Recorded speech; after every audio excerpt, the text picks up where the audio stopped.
7 sebab mengapa musibah datang bertubi-tubi.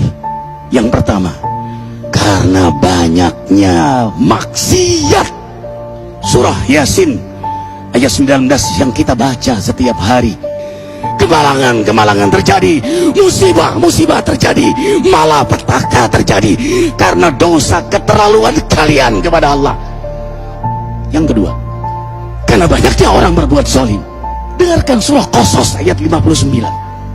Kami tidak akan menghancurkan satu daerah kecuali para penduduknya banyak berbuat zalim.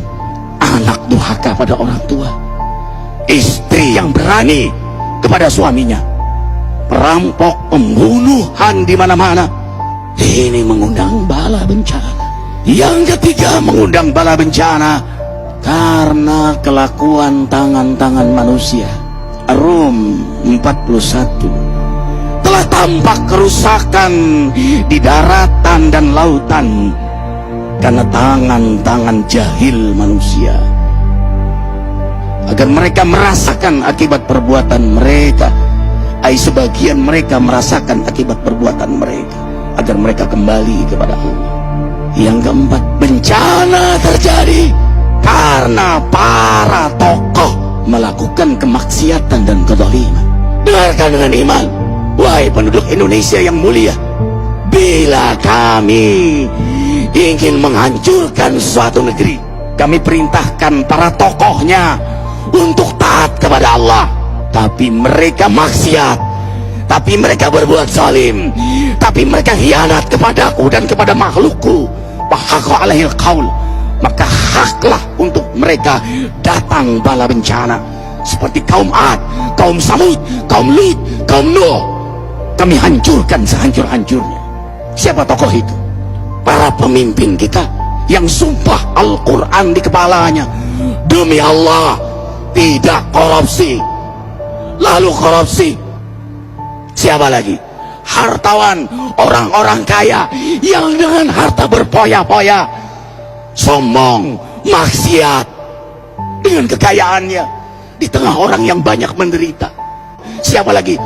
Ulama yang menjual ayat-ayat Allah dengan murah.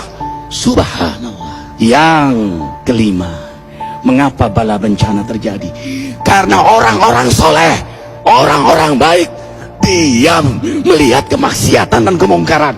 Surah Al-Anfal ayat 25. Takutlah kalian dengan musibah yang tidak hanya menimpa orang yang maksiat, orang yang berbuat zalim, tapi juga kalian orang-orang soleh. Maka masa bodoh dengan kemaksiatan bukanlah sikap seorang mukmin.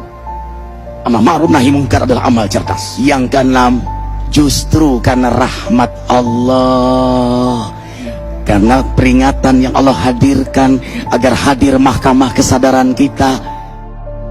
Ikhwah, dengarkan dengan iman surah Al-Baqarah ayat 155, 156, 157.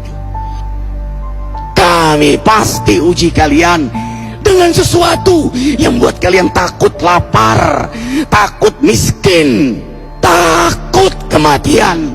Tapi kabarkan berita gembira bagi hamba Allah yang sabar dari semua ujiannya, yang mereka berkata, sesungguhnya kami milik Allah dan sungguhnya kami akan kembali kepada Allah.